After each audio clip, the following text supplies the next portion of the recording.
안녕하십니까. 인문학자 박영규입니다. 오늘은 노자의 도덕경 제23장의 내용을 전체적으로 해설하는 영상을 준비했습니다. 23장에서 노자는 회오리 바람이나 소낙비와 같은 자연의 비유를 들어서 아무리 힘든 역경이라도 꿋꿋한 믿음을 가지고 슬기롭게 대처해 나가면 언젠가는 극복할 수 있다는 희망의 메시지를 던져주고 있습니다. 원문이 길지 않기 때문에 두 파트로 나누어서 살펴볼 텐데요. 먼저 첫 번째 구절부터 보시겠습니다. 희연자연, 고표풍부종조, 치우부종일, 수기차자, 천지, 천지, 상불능구, 이황어, 인호. 자연은 말수가 적다. 회오리 바람도 아침 내내 불지는 않고 소낙비도 온종일 내리지는 않는다. 누가 이런 일을 주관하는가? 천지다. 천지라도 이런 일은 오래 할 수가 없는데 하물며 사람이겠는가? 첫 문장인 희연자연을 문법에 맞게 해석하자면 말수가 적은 것이 자연스럽다. 말수가 적은 것은 저절로 그렇게 되는 것이다. 라고 해석할 수 있는데요. 노자 사상의 대가들인 도울 김용옥이나 최진석 교수는 모두 이렇게 해석하고 있습니다. 하지만 이렇게 해석하면 문법에는 맞지만 시적인 언어로서의 감칠맛이 떨어진다는 게 제 생각입니다. 그래서 저는 자연은 말수가 적다고 해석했습니다. 도덕경을 한편의 시로 생각하고 읽는 것이 인문학적으로 더 풍부한 메시지를 얻을 수 있다고 보기 때문에 문법에는 다소 어긋나더라도 이렇게 해석하는 것이 좋다는 것이 제 생각입니다. 표풍부종조, 치우부종일 할 때 표풍은 거세게 몰아치는 태풍이나 회오리 바람을 뜻하고 치우는 많은 양의 비가 한꺼번에 내리는 소낙비를 뜻하는 단어입니다. 아무리 거센 회오리 바람이라 하더라도 아침 내내 불지는 않고 아무리 세차게 내리는 소낙비라 하더라도 온종일 내리지는 않는다는 의미입니다. 인생길을 가다 보면 뜻하지 않은 역경을 만나기도 하죠. 하지만 그 역경이 아무리 힘들어도 묵묵히 견디다 보면 언젠가는 그 힘든 역경도 지나가기 마련입니다. 솔로몬이 반지에 새겨놓고 힘들 때면 항상 보았다는 저 유명한 구절, 이 또한 지나가리라 는 문장의 도덕경 버전이라고 말씀드릴 수 있겠습니다.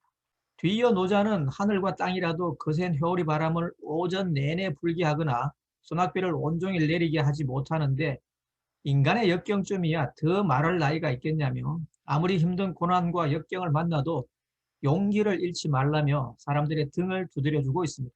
복잡한 방법론을 동원한다고 문제를 빨리 해결할 수 있는 것은 아닙니다. 답을 쉽게 얻기 위해서는 방법론이 간단 명료해야 합니다. 그래서 아인슈타인도 이렇게 말했습니다. 간단해서는 안 된다. 가장 간단해야 한다. 자연의 말수가 적다는 것은 도의 미니멀리즘을 다르게 표현한 문장입니다. 도란 구구절절 복잡한 것에 있지 않고 간단하고 단순한 것에 있습니다. 아침 내내 부는 바람이 없고 하루 종일 내리는 비가 없다는 구절은 도의 이러한 단순성을 자연현상에 빗댄 것입니다. 복잡한 삼라만상을 관장하는 자연도 이렇게 간단하고 단순한데 사람은 오죽하겠습니까? 행복해지기 위해서는 자연을 닮아서 말수를 줄이고 간소하고 소박하게 살아야 합니다. 불가의 귀한 스님들이 가장 먼저 하는 일도 노자가 도덕경에서 말하는 희원자연의 원리와 같습니다. 초보 스님들은 가장 먼저 버리는 연습을 합니다. 마음의 번뇌를 버리고 아울러 말을 버리는 연습을 합니다. 스님들이 수행하는 절이라는 장소도 인간이 사는 곳이기 때문에 인간적인 갈등과 고뇌가 없을 수가 없습니다. 특히 초보 스님들이 견디기 힘든 것 중 하나가 고참 스님들의 갑질 때문에 생기는 심적인 갈등과 스트레스라고 합니다. 상사와 부하의 갈등은 어느 조직에나 다 있기 마련인 모양입니다. 고참 스님들과 마찰이 있을 때 초보 스님들은 주로 이불 빨래를 한다고 합니다. 이불에 묻은 때를 깨끗이 지우는 것이 속세에 때를 지우는 것과 같은 의식이기도 하지만 그보다는 힘든 이불 빨래를 하면서 무건 수행을 하는데 더 큰 주안점이 있다고 합니다.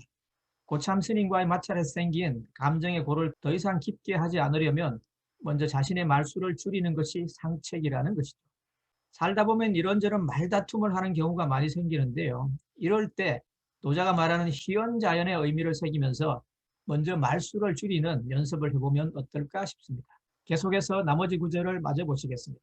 고종사의 도자, 도자동어도, 덕자동어덕, 실자동어실, 동어도자, 도영락득지, 동어덕자, 덕영락득지, 동어실자, 실영락득지. 신부족은 유불신은.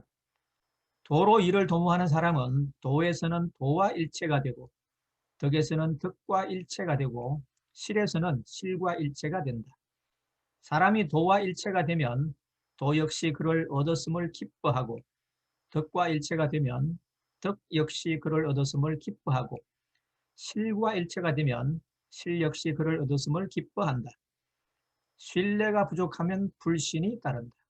도는 하나라는 단순한 진리로 수렴되기 때문에 상황이 달라져도 그것이 적용되는 원리는 동일합니다. 그래서 도를 만나면 도와 하나가 되고 덕을 만나면 덕과 하나가 되고 실을 만나면 실과 하나가 된다고 했습니다. 원리가 하나인데 실을 만났다고 덕과 편을 먹을 수는 없지 않겠습니까? 그리고 동질적인 것들은 동지로서의 일체감을 느끼기 때문에 어떠한 상황에서도 함께 기쁨을 누립니다. 그래서 도를 만나면 도와 사람이 함께 기뻐하고 덕을 만나면 덕과 사람이 함께 기뻐하고 실을 만나면 실과 사람이 함께 기뻐한다고 한 것입니다. 만일 신뢰를 기반으로 하는 동지적인 일체감이 사라지면 기쁨도 사라지고 불신만 남게 될 것입니다. 그래서 신부족은 유불신은 신뢰가 부족하면 불신이 따른다고 한 것입니다. 영상이 도움이 되셨다면 좋아요와 구독 버튼을 꾹 눌러주시면 다음 영상을 제작하는 데 큰 힘이 되겠습니다. 경청해 주셔서 감사합니다.